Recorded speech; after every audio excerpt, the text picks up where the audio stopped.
Everyone, and welcome to Age of Reason. Today, episode 40. It's like the middle of February 2019. Pretty cold outside, pretty good inside. Before we start, I just want to promote my book once again, Beyond the Obscure. Please get it. It's a very good book. Psychological horror, but don't be put off by that label, because if people who really know me, they know me that, well, I'm an atheist and I like science. I like to explain things that are realistically possible. So there's a lot of things in this book that you will like, just outside the horror thing. So please do get it. It's available on Amazon. The links will be available in the description. Please check out my art as well on Redbubble.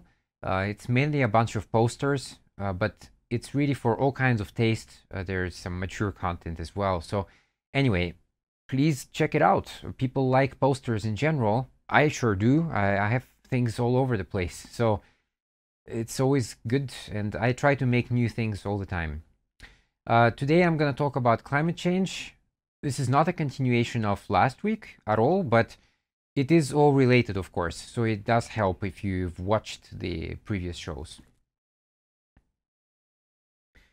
So today's article comes from Scientific American, and the title is Climate Forecast: World is Sleepwalking into Catastrophe.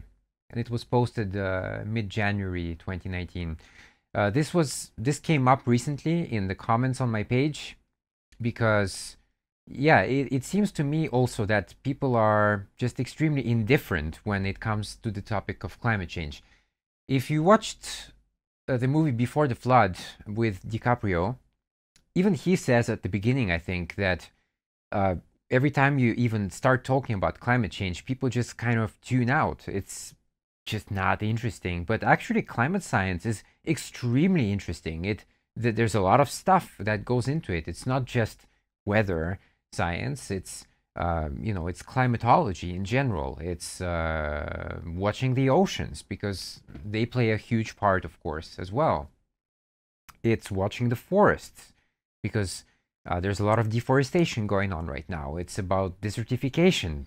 If you live in Africa, there's a high risk that the deserts are moving in because of erosion and stuff like that. So yeah, it's a really huge field. There's a lot of sciences involved. It's not just one thing. So, and yeah, it's the same with me. I often talk about it. I often post about it on my own page, but I just don't really get much response. And yet, I understand, of course, it's not as important as your Instagram posts and your pictures of food. I totally understand that. All right, so this is a picture from the Philippines. It's from a place, Kalumpit. I hope I pronounced it correct. Usually you pronounce every letter in some languages as they are. And this is a picture after a flood from a typhoon. So, of course, I live in Japan. We get a lot of typhoons as well, but of course Japan is what we call a developed nation. So every time there's a typhoon here, or even an earthquake, except of course that big one that happened in Fukushima, usually the damage, well, it depends what you're talking about, because the material damage may be quite high, but the people, not many people lose their lives, and that's usually the big difference between a developed nation and a developing nation. Some countries like the Philippines, for example, are at very high risk. And you can see in the picture, this is, by the way, a very typical picture of construction in that country. Of course, if you go to Manila, you get some actual buildings there. But once you head outside, even to the island of Cebu or, Mindanao province, you see a lot of these kind of buildings, not very sturdy at all, and just, if there's a flood, then all of that can easily be gone. So, and this is happening. This is the thing. This is happening right now. So if you're sitting somewhere in the middle of the States and, floods don't affect you, and perhaps the drought doesn't really affect you, you might have the illusion that everything is okay, everything is fine because my backyard is okay. And unfortunately, this type of thinking, this type of small world thinking, that in my place everything is okay, so therefore everywhere must be okay, that's a very kind of a cancerous idea, actually, and it spreads quickly. That spreads very quickly, indeed.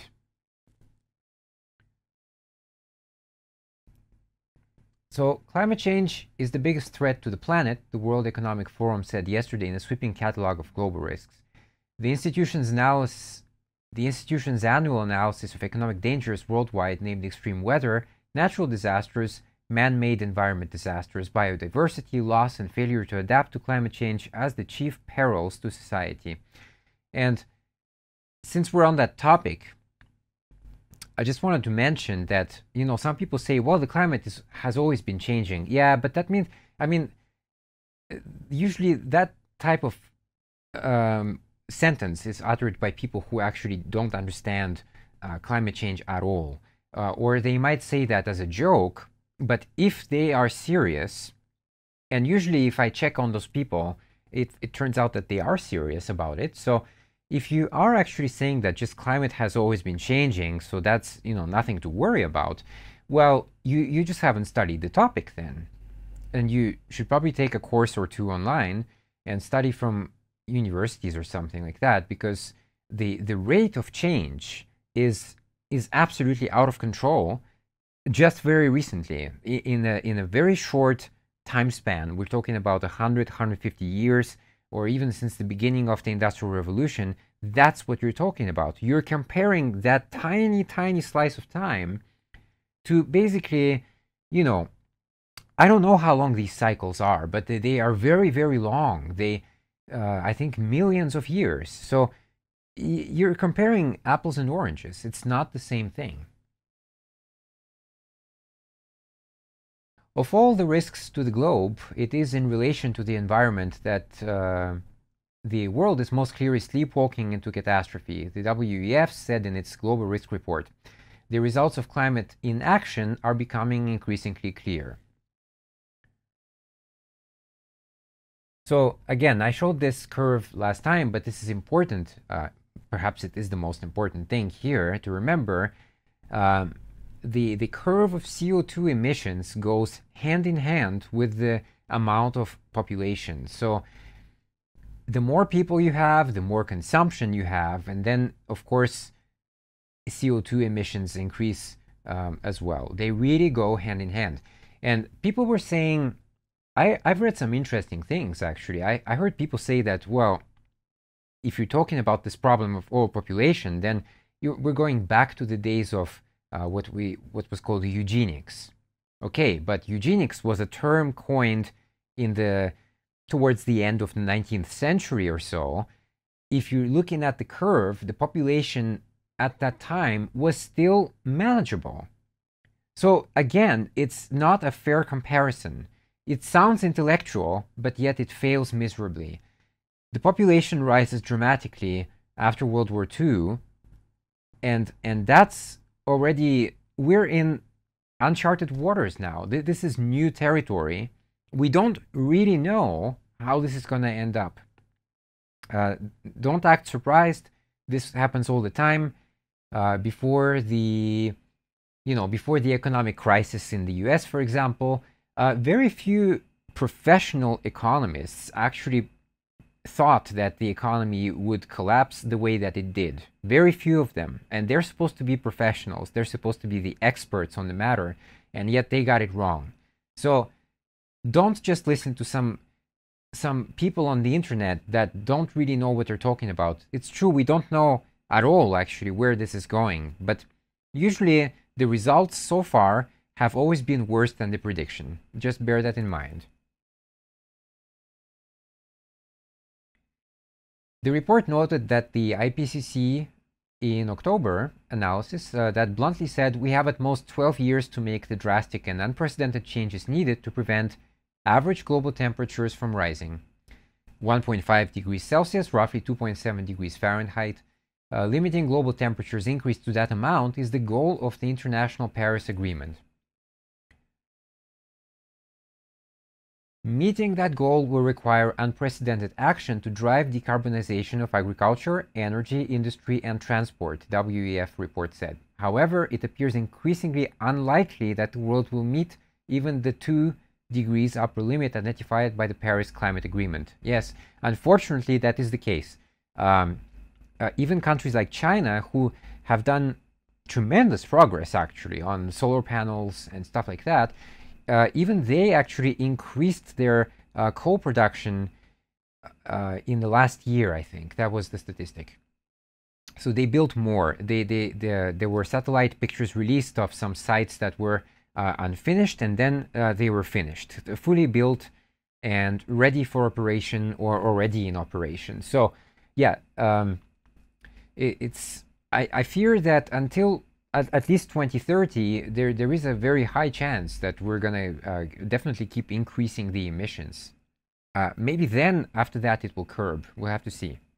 The world's leading climate scientists have warned that there is only a dozen years of global warming to be kept at a maximum of 1.5 degrees, beyond which even half a degree will significantly worsen the risk of droughts, floods, extreme heat, and poverty for hundreds of millions of people.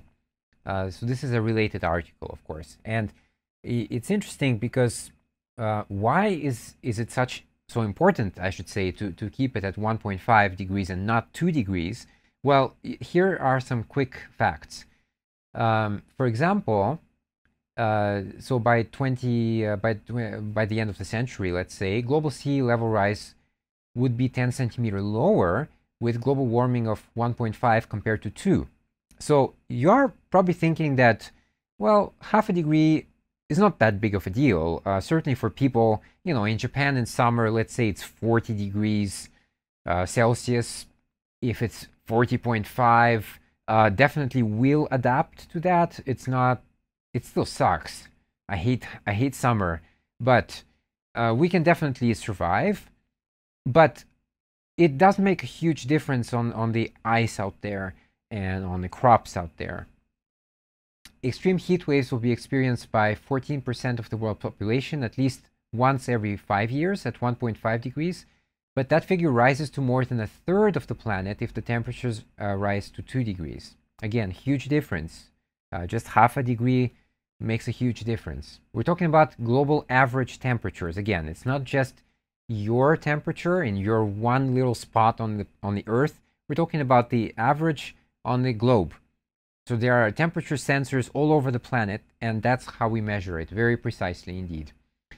Arctic sea ice would remain during most summers if warming is kept to 1.5, but at 2 degrees, ice-free summers are 10 times more likely, leading to greater habitat losses for polar bears, whales, seals, and seabirds. If warming is kept to 1.5 degrees, coral reefs will still decline by 70 to 90%. Again, that's what we're talking about, the best case scenario. We still have to lose 70 to 90% of coral reefs. It's absolutely ridiculous. But if temperatures rise to 2 degrees, virtually all of the world's reefs would be lost. Again, it seems quite insignificant, only half degree, and yet it has huge implications. The coral reefs, they support entire communities. There are many Pacific Island nations, and they kind of rely on that because their fish comes from, the fish lives in that environment. So if the coral reefs are bleached completely or gone, then the fish either dies off as well or is forced to move to some other habitat, and then the people on that island cannot survive. It's all related. It's all a chain. Once you start breaking the chain, it collapses entirely.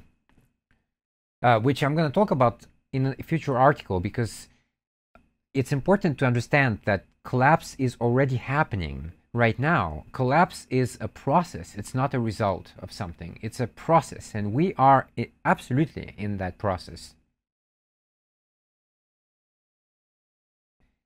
The Trump administration's fourth national climate assessment in November, meanwhile, said that without significant reductions in emissions, average global temperatures could rise 9 degrees Fahrenheit by the turn of the century. So this is Trump's own group.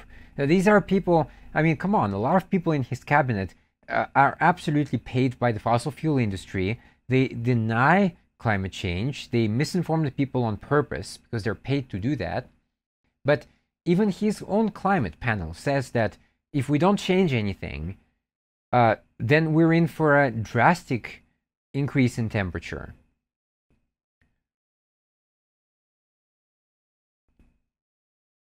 The risk report pointed to the accelerating pace of biodiversity loss, which I also have another article on. See, I'm well prepared. I do my research very well. So I have a lot of time to do that, and I was talking about that before. The system that we live in does not favor knowledge. Governments don't want, smart, intellectual people. They want people who, like George Carlin was saying at the time, they want people who just, are smart enough to operate the machines, to push the buttons, but they're not smart enough to actually cause some drastic change. Governments fear intellectual people. They're a direct danger to them. I have the time to do my research because I don't have a full-time job. Well, there's various reasons for that. Health issues being a major issue. There's others, but instead of just, kind of, I should say, enjoying my life and maybe going out with, hanging out with friends or, playing video games, which I like to do, I spend a lot of time studying. There is no excuse these days. A lot of resources are free. So you just need the time to do it. Sit down and study. That's all. It's fun anyway. You learn new things. That should be fun. But people call me a nerd. Are you a nerd? So you see, this is exactly what the problem I'm talking about. So now intellectual is bad. It's not in fashion. So people like me now are very kind of isolated from society. I can't find many friends out there. It's very difficult because they also have this mentality. Also, you're a nerd, so I can't have fun with you, whatever that means. All right, so biodiversity loss, particular concern. Species abundance is down 60% since 1970. I mentioned that on the previous show.